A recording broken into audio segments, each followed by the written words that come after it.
Yo,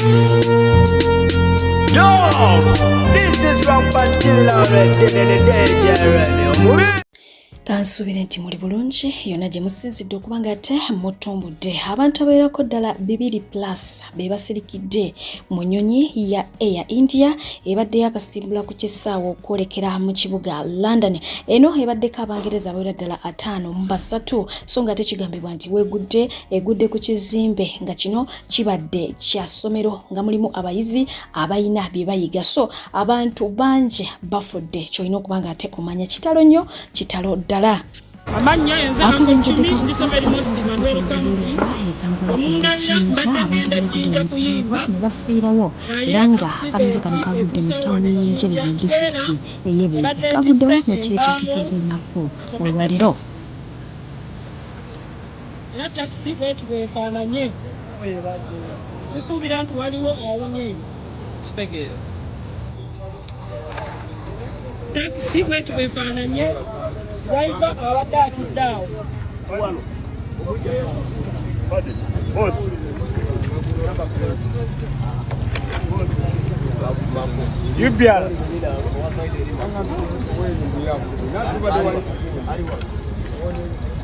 Kubira omulanga gavumenti ekkubo ly'enjeru ku poliisi awantu wabi nnyo bangambye wakafirawo abantu abawera 1,000.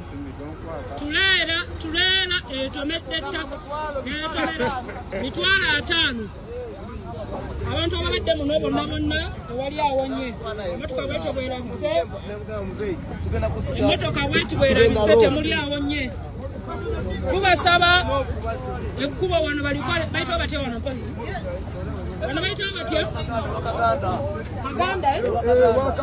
Wakaganda embikko ku Jinja Road.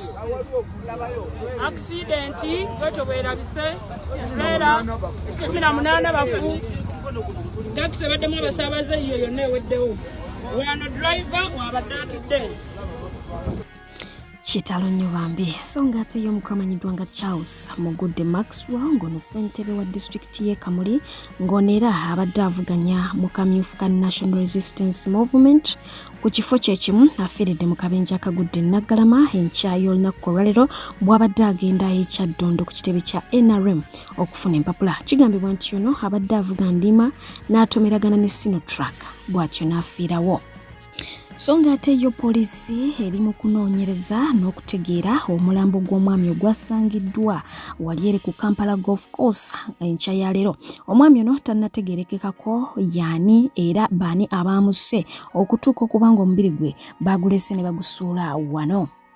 Ate nga yo muyimbi amanyiddwa nga Joey Landa bw'atyo naye yafiiriddwa mwannyina gw'abadde addako era ngono amujjanjabidde ebbanga erirako ddala lya myezi 3 abadde mu intensive care unit. Okusinziira ku Joey Landa agamba nti ono yakubibwa ababbi omusaayi ne gumugenda ku bwongo era ng'abadde awera ennemba n'obulwadde mu bbanga lyamaze ku nsi nga mulamu bukyanga akubibwa okutuusa Mungu we yamujjuludde.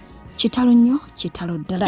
Mugume akati nkusaba Joel nsaba ogume omanye nti kawuki agenze nga taata bwe yagenda ate ffenna bukyenkya era namulala n'agenda kati guma katutandika okwogera teekamu akokuba oyingiza mu bwongo ogume tugende kyekyo sumbulula.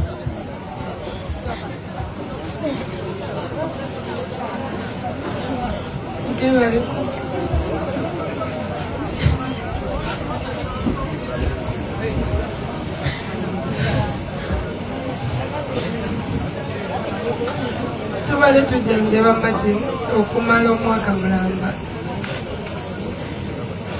era tulina essuubi kyatukuteerera mama wange Joyi kugambye siba ogere lumba mama abadengawo mukaseera nkubira twagala enjagala twetaaga pampa twetaaga kino obusente gyenkola yonna ngiwereza maama kujjanjala muganda wange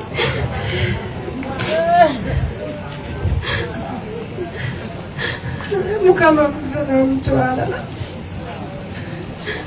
nenga bambi aranye kuba yarwana omwaka mulamba abadde arwana musajja wattu matiningeza saako abinami wange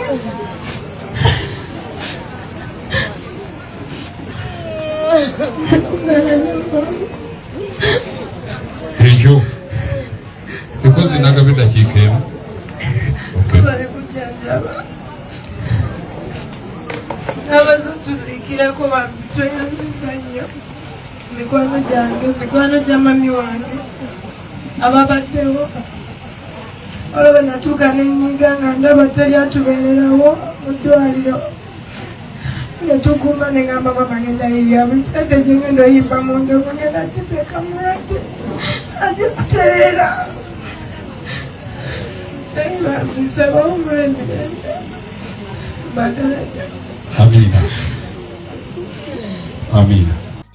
so ng'ate ku nsonga yennyini ey'obubbi abatuuze bawuniikiridde oluvannyuma lw'omuvubuka okusalako omukyalo omutwe bw'abadde alwanagana naye ng'ayagala okumubbako akasimu ke. Siniya ago mawulire agaliwo ku kyalo kyaffe Busajja wa Nkuba waliwo omuvubuka ava okusalako omukyalo ono omutwe ng'amunyagako simu so naye naye bamaze ne bamuutta kitalo nnyo kitalo ddala ono assistant RCC Kadimba Hussein mawulire mabi nnyo.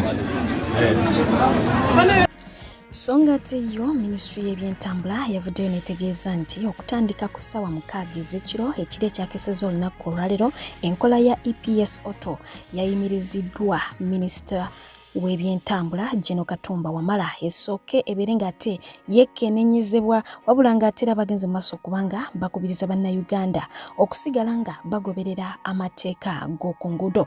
Webigendedde maaso okubanga ate bituukirawo bino nga bannayuganda bangi bakubiddwa ebipapula era nga bangi bavuddeyo ne balaajana olw'ensimbi ennyingi ezagenze mu maaso okubanga ate zibateekebwako zibalina okubanga basasula oba bakiriyalinga. Weewaawo bannayuganda bangi bavuddeyo ne bagenda maaso okubanga ate bawa endowooza zaabwe ku nkola eno. Waliwo ababadde bagamba nti enkola nnungi ejja kukola era ejja kuyamba era ng'omukyala amanyiddwa nga Azawi y'omu ku bo. So ng'ate abalala bagenze mu maaso okubanga bawakanya ngaga nti enkola eno si nnungi. Anyway, katono nnyo nnyina kubanga ate mpa endowooza yange ku nkola eno. Enkola teyandibadde mbi lwa nsonga nti eyambako mu kukendeeza obubenje. Abantu ababa badduka endiima kijja kubayambako okusala supiidi basobole okubanga ate tebakola bubenje ku makubo. Wabula ate buli ekibeera ne advantage ebiseera ebisinga kibeera ne disadvantage. Enkola eno weebeeredde mbi first of all they didn't sensitize people ekimala. Abantu bali ku makubo naye nga tebamanyi na kikigenda mu maaso. Tebamanyi kikigenda kubanga ate kikolebwa oba kirina kubanga kikolebwa n'ekitalina kubanga kikolebwa kubanga tebaba sensitizinze tebataddewo misomo gyonna tewali budde bwe baatutte kutegeeza bannayuganda kubanga bategeera ku nkola eno nga bwegenda okubanga ate ekola. Ekyokubiri basimbulidde mu penalty nga nnene nti yatandikirwako alina okusasula emitwalo 3 ezo ssente nnene nnyo ku munnayuganda. At least bantandikidde mu mitwalo nga 5 oba oliawo n'okudda waggulu naye nga si mitwalo 3. Ekyo kireetera munnayuganda okubanga ate yeekyanga. Ekyokusatu enguudo kwe bakubira penalties nazo zimalamu amaanyi. Munnayuganda atunulamu gyavudde n'emmotoka y'okutuuka w'alaga ng'ayise mu binnya tatambudde bulungi atambula yeekyayi olw'ebinnya ebiyitirivu ebiri mu nguudo zaffe. Ekyo nakyo kireetera munnayuganda okugamba eno enkola engasizaawa kubanga ssente ezisoloozebwa nazo jja kwekanga nga mpaawo okola ki w'ozirabako.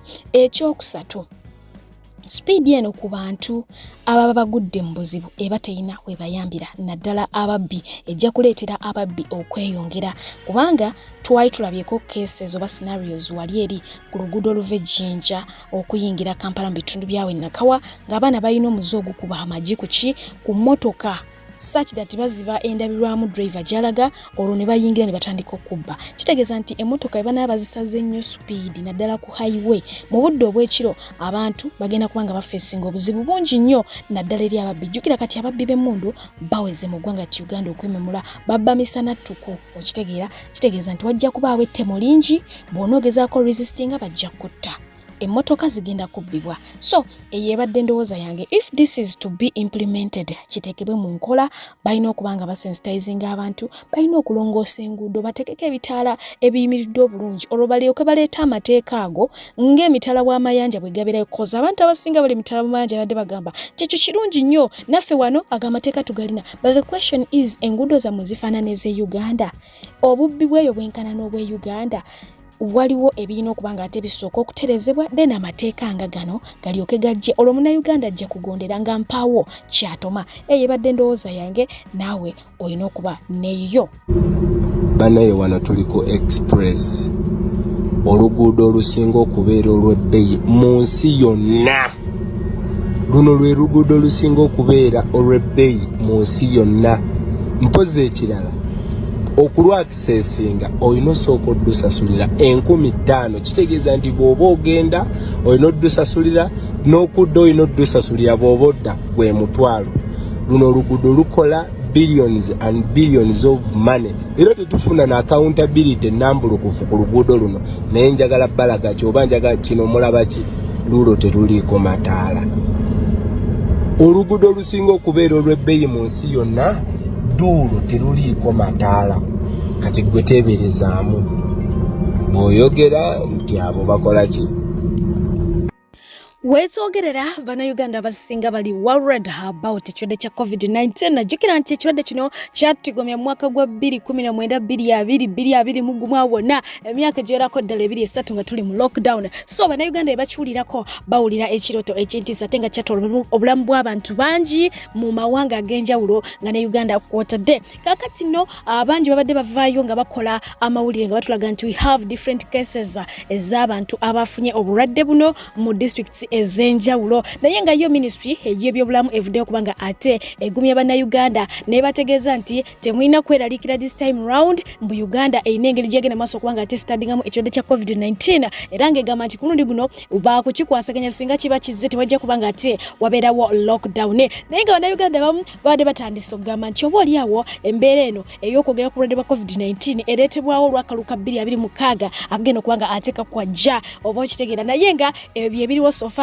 ministry efulumiza ekiwandiiko ekitongole nge bagamba nti temulina kweraliikirira obulwadde wadde bubabuze, tuyina engeri gye tujja okuba nga tetukola ki, tubumega. So no mubere bagumu. Naye nga ate wetwogerera Bannayuganda mu bitundu ebyenjawulo batandise dde okuba nga ate bakima empapula okwewandiisa okusobola okulaba nti beetaba mu kaluka 2026. Naye nga ku saidi y'ab'ekibiina kya National Unity Platform ebintu tebitambudde bulungi oba oliawo ng'era enkola oluusi wetera okuba nga ebeera. Wabaayo embiranye ebiseera ebisinga bo we babeera. Poliisi n'amagye batera okusindikibwawo era nga bangi bavuddeyo nga beemulugunya tebakkiriziddwa kwewandiisa, so nga ate n'ebipande ebya NUP mu bitundu ebyenjawulo byatandise okuba nga ate bitimbulwa. Bannange ekyo kigenda maaso eno erukuli mu Kirombe. Abantu ba NRM bakutte poliisi ne bagiyiwa mu kalulu k'abavubuka. Batulemesezza abavubuka okwenominatinga. Abavubuka bangi nnyo tebanominatingiddwa lwakuba poliisi balese kabangali namba. Abo boolabaawo be baliwo be banominatinga kati bafande. Naye nga kyatandika ddi okubanga bafande be banominatinga akalulu kafe ak'abavubuka. Bannange batulemesezza okunominatinga abantu baffe. Abavubuka ba NUP babalemesezza okwenominatinga. Ebyo bye bigenda mu maaso erukuli. Bakubye amasasi mu bbanga tebaagala kumanya. Batuleetedde poliisi.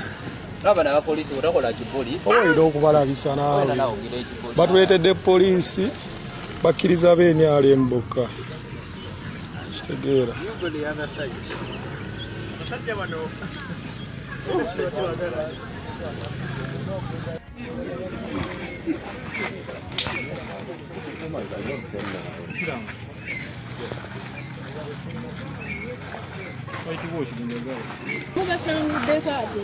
Always angry.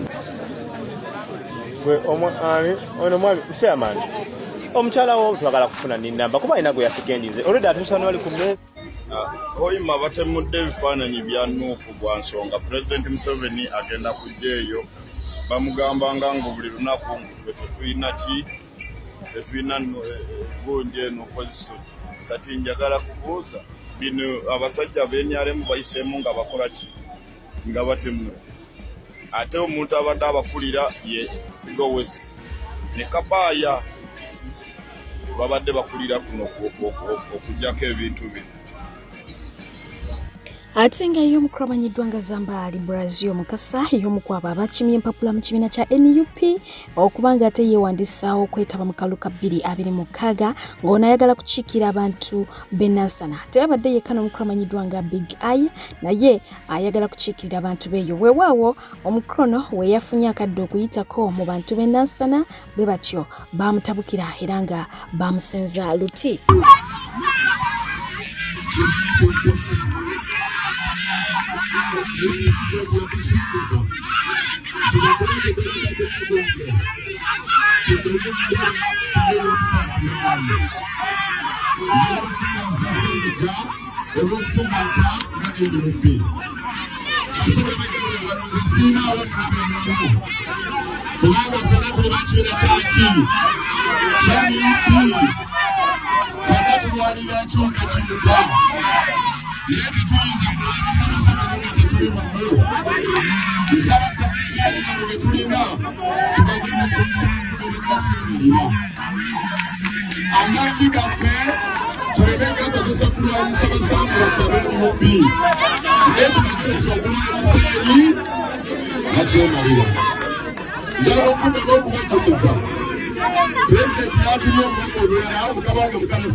Akadagala kano kamaanyi nnyo kayinza okukuleetera olubuto olwo lukyankalanya. Atali lubuto kakozese nayeteekateekera okufuna olubuto kakozese kuba kajjanjaba infections omuli UTIs omuli candidiasis omuli kabotongo syphilis omuli ne gonorrhea endwadde y'abazira ateka oil ebigambo ebyo biwulidde abantu bayinza obanga balowooza tunyumya mbinyumye gwatawanyizibwa infection omuli UTIs omuli candida omuli syphilis omuli gonorrhea okozesa otya nywa nimu powder ku mazzi agookya ku makya n'akawungeezi asiiba mu bitundu ebyekusifu siiga nimu oil abamu basiiyibwa abamu babutuka abalina athlete foot ebigere ebyonooneka mu mpataanya ne bivaamu obuwunga ne bireeta kaboni mugere kozesa nimu oil musiigamu nga bw'onywa nimu tree powder. Omukulu amanyiddwa nga Mathias Walukaga amaliridde ayagala kubanga ate awakulayo omukulu amanyiddwa nga Medad Sseggona naye nga ngenda kubanga ate nkutuusaako yesa ebyabaddewo olunaku olw'eggulo ku kitebe oluvannyuma lwa NUP kubanga ate ekolamu enkyukakyuka mu bukulembeze bwayo balonze abakulembeze abajja ate nga abasinga basigadde mu bifo we babadde yesa omukulu amanyiddwa nga Robert Kyagulanyi Ssentamu yasigadde mu kifo ky'okubanga ye mukulembeze w'ekibiina kya National Platform ate nga David Louis Rubongoya yasigadde ku kifo ky'okubeera Secretary General w'ekibiina ate nga omukulu amanyiddwa nga Honorable Joel Ssenyonyi yasigadde ku kifo ky'okubeera spokesperson w'ekibiina kino. Weewaawo omukulu amanyiddwa nga Omar Tseka yavuddeyo n'agenda maaso okubanga ate abaako obubaka obw'okusiima bwaweereza eri abantu bano. National Unity Platform and discharge the functions of this office faithfully without fear, favor, malice or ill will in accordance with the party constitution. So help me God.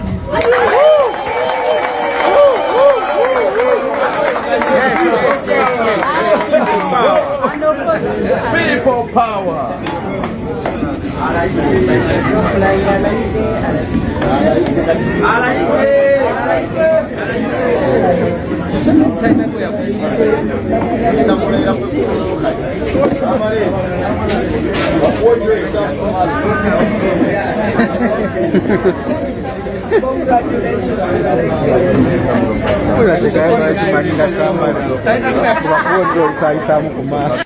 Wabaddewo okukyusakyusa obukulembeze mu NUP era okukyusakyusa kuwedde nga omukulembeze waffe Robert Kyagulanyi Ssentamu ayiseewo nga tavuganyiziddwa.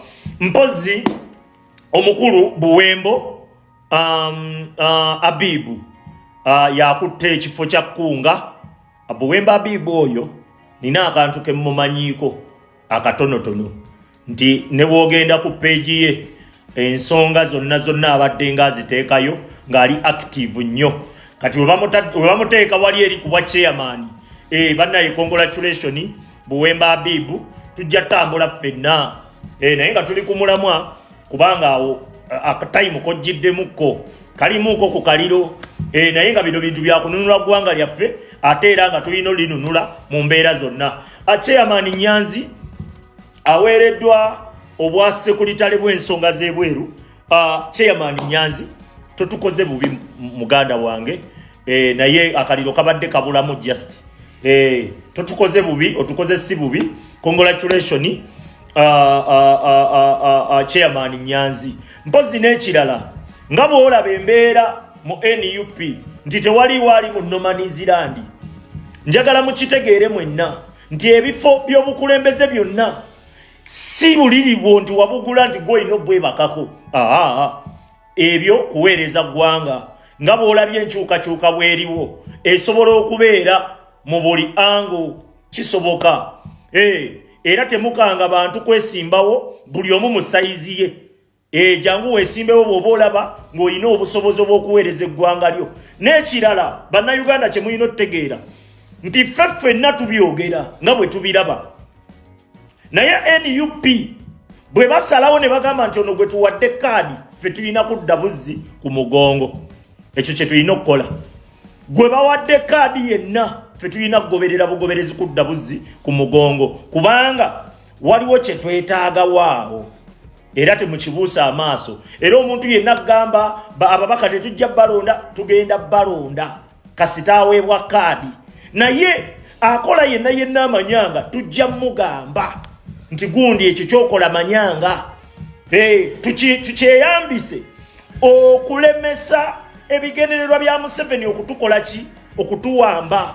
Osegedde kati nga bannambooze bw'obawulira n'akugamba mbu simanyi protest vote twekalakasiza mu bbaafu tugenda kwekalakasizaamu nti twekalakasize mu bbaafu Museveni agende. Kyogamba ebbanga lyomaze mu byobufuzi lyonna oyagala kuŋŋamba nti mu bbaafu wajjako Museveni. Kyoyagala okwogera nga n'akaana akata akali eri akaavula kakiraba nti tekisoboka. Otogamba abantu nti ate temugenda ku street nti ate temukwata amayinja simanyi temukola biki mwekalakasize mu bbaafu tulonde nnyo eva tubadde nga tulonda nnyo naye ng'ebivaayo tebijja mu feva zaffe. Yensonga lwaki ku luno ekyaleero kyanjawulo. Ate essaawa zino Ssaabakunzi waffe Abibu abaddewo mbadde mulaba nnyo mbadde ntera omutunuulira nga mu butuufu ebigenda mu maaso omulaba ng'ali active ne bwogenda ku peegi ye abadde nga active ng'ensonga azoogerako ng'olaba ateekayoko ku maanyi. Congratulation, respect. Y'omukyala amanyiddwa nga Stella Nyanzi yavuddeyo n'alaga obutali bumativu eri abakulembeze b'ebibiina ab'enjawulo oluvannyuma lw'okuba ng'ate omukulu Robert Kyagulanyi Ssentamu yazzeemu n'alondebwa okubeera pulezidenti w'ekibiina kya NUP. Ono yategeezezza nti bw'otunuulira ebibiina eby'enjawulo omuli DP, omuli UPC, omuli NRM, omuli NUP bonna bagenze maaso okubanga ate balonda baami oba okitegeera naddala ate abo abaabaddeko nga be ba pulezidenti ate era be bazzeeko n'ababuuza nti ddi lwe mugenda okubanga ate muwaayo omukyala yenna akakisa mu ggwanga lya Uganda at least abeereko pulezidenti w'ekibiina. Agamba nti walina okubaawo ekikolebwa n'abakyala balina okuba nga nabo babawa omukisa ogw'okubeera abakulembeze b'ebibiina eby'enjawulo.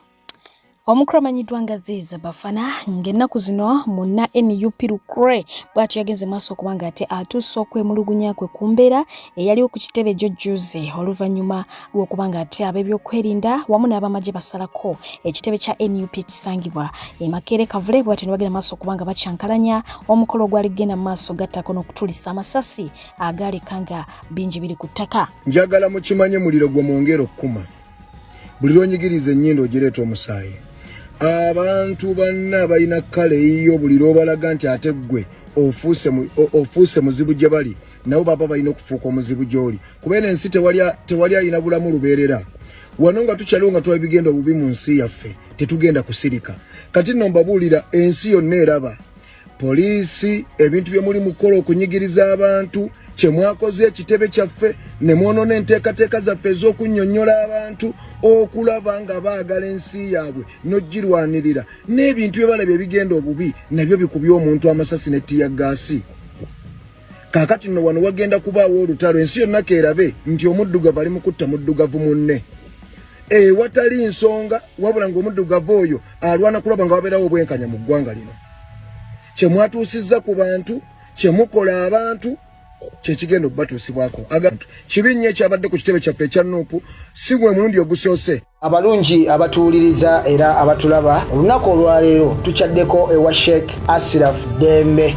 sebo sanyusa okubalaba amannya agange yezeseeka Ashraf Dembe akola ku bizibu by'enjawulo omuntu singa aba alina ebirwadde musomereddwa tumuwa amazzi ga lukuya nga bw'obadde ogalaba tugenda abantu ku kyoto ne twokya emizimu emibi egibabaamu n'okulomba edduwa abantu singa abeera ng'ali wano atuuse sobola okumulombera edduwa ne waba atatuuse nga mpadde amannya ge naye ng'ali wala neetaase enamba yange yeeno eri 0707763711 nammwe bannyinaffe abali ebweru oyagala okuba nti oyagala okulombera ku dduwa ng'olina ebizibu viza zibuze amaka gakolongotana sente zikola zimpita mu ngalo ojja kumpeereza ekifaananyi kyo n'amannya go ebyo byokka bijja kummala nja kukulombera edduwa ojja kutereera olunaku olusembayo mu mwezi mba n'edduwa eyawamu ffenna n'abalwadde bange abakadde n'abapya. Salaamu alaikum warahmatullahi wabarakatuh.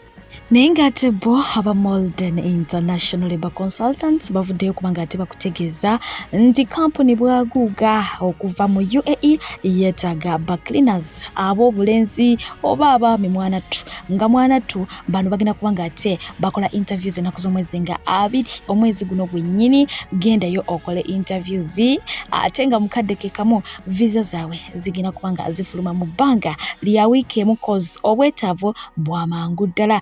Duka Zambwa waliwo yambuzizza nti Fifi company eyo eri genuine mukwano ojja kutambula bulungi nnyo bano tebabba ssente zo ate nga kakeya weekali so gendayo mukwano babeere nga bakukwasaganya mpola. Ate nga Rwanda eyongedde okulumya Uganda oluvannyuma lw'okutegeeza nti ennaku z'omwezi nga 1 Julayi 2025 bagenda kubanga ate baggulawo eddwaliro lya kansa nga lino ligenda kujjanjaba abalwadde ba kansa bonna mu ggwanga erya Rwanda ku bwereere nga bayita mu countries community based health insurance scheme oba okiwulidde so babaleetedde obujjanjabi bwa kansa ku bwereere awatali yadde okusasula ataso.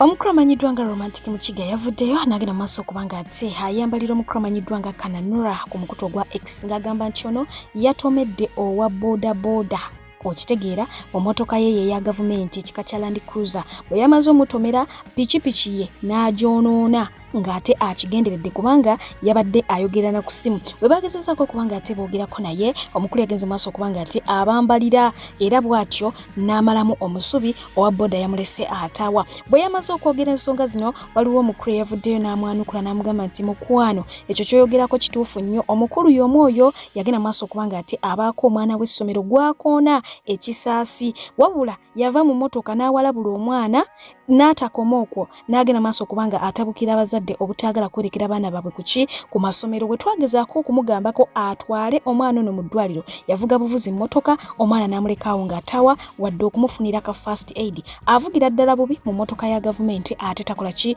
tagambwako. Mukono wa bodaboda yabadde ku ssimu. Omukulu amanyiddwa nga General Salim Saleh alina ebigambo byavuddeyo kubanga ate ayogera ku mukulu amanyiddwa nga General Muhoozi Kainerugaba.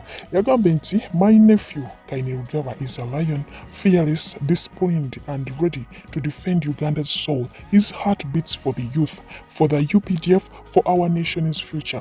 Those who spread rumors about him fear his strength. General Muhoozi is a symbol of our unbreakable spirit. Obokiwulidde. So byonna bye bamwogerako ebibi tebamwagala bwagazi era n'ekirala babyogera kubanga batya amaanyi g'alina. Omugula alina empisa ayagala eggwanga lye ayagala amajege, ayagala ensi ye, era talina kirala kyabagaliza wabula okubeera obulungi kokka. Oyo General Salim Saleh ng'agenda maaso kubanga ate atendereza obulungi bwa General Muhoozi Kainerugaba n'agamba nti ekkumi terikola ki terikyawa omu, ate azaala ekibya kikola ki akiwongerera. Naye nga ye mwana mulezi amanyiddwa nga Rama avuddeyo y'omu ku abo ababadde bakozesa emikutu gyabwe naddala ogwa TikTok nga bagenda maaso kubanga ate basabula omukulu amanyiddwa nga Robert Kyagulanyi Ssentamu n'ekibiina kye kya NUP ne batendereza ekibiina kya NRM n'ebyo byonna byekikoze. Wabula ono yavuddeyo oluvannyuma lw'okubanga ate agamba nti tasiimibwa, bakolera tebamusiima, bamusasula okuvuma NUP ne pulezidenti waayo, naye ate tasiimibwa, n'amafuta ganywa gava mu nsawo ye, n'emmotoka gy'avuga mmotoka ye mufunze akukkuluma. Mwangula mwali munsasudde mmeka nti nno Rama webale kwagala NRM, naye nga babiraba byonna byenkola. Baminisita bali eyo batudde, naye gwe vuma Museveni olaba oba tebakunone ku mwendo ogw'ekiro. Neno wowana Museveni okoma nga mpanye Museveni, nga mpalaniddwa abantu nga bankyaye, abantu nga banyiigidde. Ntambuza mmotoka yange sirina kadi nti nywaga bwerere, naye oli n'abeerawo ng'akulowolereza okuba nti ne mu state ya usootuuka, wallahi situukanga nayo. Baminisita balaba njogera wano nga nkubye ekikopo, nga nnwanye, naye basajja mmwe temusiima. Kale mwandimpise, abavuma Museveni mubalaba mangu, kyokka ffe abamuwaana ne tuyuwawo emibiri nga ne ku byalo gye tuva tebatwagala lwa Museveni tetulabiddwawo. Nye ogenda olaba nga bayise kusaasira nga bamuwadde ssente, ogenda okulaba nga bayise bano ba Dr. Tyamale nga babawadde ssente, naye ffe mutulabamu ddi ge mazima. Wadde okuntwalako ewa Pulezidenti Museveni nti mulabeko, teri minisita yali akikoze. Naye gwe vuma Muhoozi olaba batogende mu basement. Vuma President Museveni olaba tebakusibe. Mpanye Museveni muwanye ne muwana n'amala kwefuula mbeere ku bikukujjunga ebyenda biri wabweru mundabe nti muwanye nga temundaba. Bannange mutulabe muuko, muntwaleko ewa President Museveni ankwateko mu ngalo. Juzi nasisinkana gundi Deputy Speaker Tayebwa, byakomaawo tebyeyongerayo. Era uwe byakoma nali mmanyi ngenda kufunayo akasimu Deputy Speaker akuyita munywemu kachai. Nze ndi musajja munako neetaagayo kapito wa miliyoni nga 3 nteeke mu kaduuka kange nkole. Naye mazima ddala tuguze data waffe, tukubye ekikopo, abantu tebatwagadde, tubawadde n'oluwenda. Ale kati mmaze kizuula Museveni mukwano gwa Kyagulanyi. Tosobola muntu tasobola kukubira kikopo bwatyo n'otamuyita kumwebaza. Museveni mukwano gwa Kyagulanyi nze mmaze okukiraba kati kubanga tayagala ate tuka. Songa ate obubbi obulala obw'emmundu bwabaddewo wali eri e Nakasero ku bbondi y'emmotoka oluvannyuma lw'abakozi ku bbondi eno kubanga ate balumbibwa mu ofiisi yaabwe ne bateekebwa ku mudumu gw'emmundu okukkakkana ng'ensimbi n'ebirala bibatwaliddwako era nga essasi lyavuze katono likwate omuntu. Ababbi b'emmundu bafuuse ababbi b'emmundu babba misana ttuku, emmundu bazijjawa.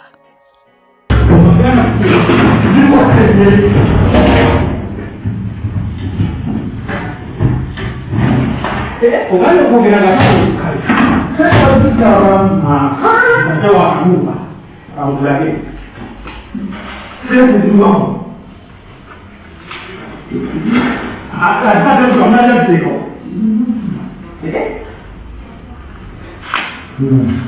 unafanya mambo na nani kafanya ubara hapana. Uganda teggwa malojja omusumba Aloysius Bugingo oluvannyuma lw'okubanga akoowola abaana be bamukubire ku ssimu tabablokingangako bagende bafunemu ku ddina abamisinga yabasonyiwa byonna ebyo. Bwatyo yamaliriza nga kakaadi ak'emikolo takafunye. Kigambibwa nti muwala we Doreen Bugingo omukulu emikolo gikwajja era ng'ono yalonda omusumba amanyiddwa nga Robert Kayanja oyo nga yababeererawo mu kifaananyi kya taata oluvannyuma lw'ebyonna ebyabatuukako ne taata waabwe Aloysius Bugingo nga yagenda okuba nga ate akolanga taata ku mikolo gye. Aloysius Bugingo kigambibwa nti kakaadi teyakafunye wadde oba okiwulira naye nga bangi bakyagendera maaso okuba nga tebakubaganya ebirowoozo ku nsonga ya Bugingo jingo abagamba nti ekiba kibe asigala ye taata waabwe so nga ate abalaga nti wadde asigala taata ensobi yazikola akkirize oba okiwulidde omukulu amanyiddwa nga APAS ye yavuddeyo n'agenda maaso okubanga ate ye mulugunya ku kitongole ky'amasannyalaze ekipya ekiriwo si yasoose bangi beemulugunyiza naye tekinnaba kubanga ate kikyusaamu wadde okubaako kyekivaayo kyogere ku nsonga zino ezeemulugunyizibwako bannayuganda okuweereza mbadde pejje webali kubeera mulabi mulungi sigala nga weekuumiddeko lwaki nedda atakuumira mpeera sigale nga abanjagalidde mubeere bulungi mweraba gana amasannyalaze gano oyinza okufumbirako ekintu okujjako ngaoyagala ofumba enju kubanga kyendaba kyokka wa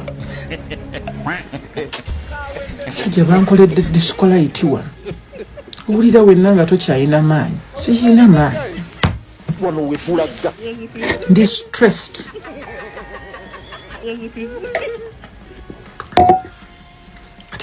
you see, you have a problem with your transformer, the capacitor altastor, yakwataganye ne capacitor compactors, nezikola capaciting digesters.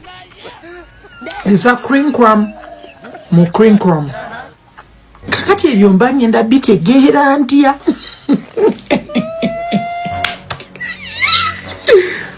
Okulimba okubeera wali kati kyumba ngenda kitegeera ntya ze nzatakola amasannyalaze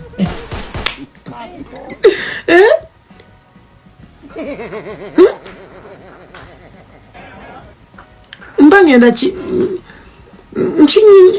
okinyinyonyodde naye nkikozesa eki kyo kinyinyonyodde nkiwulidde naye nkikozesa eki kubanga sikitegedde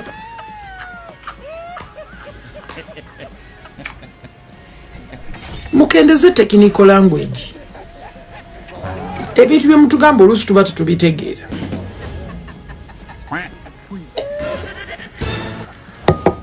embwa yange ennungi eri mumatiga kati ngenda gifumbira ntya emmere ekiro kino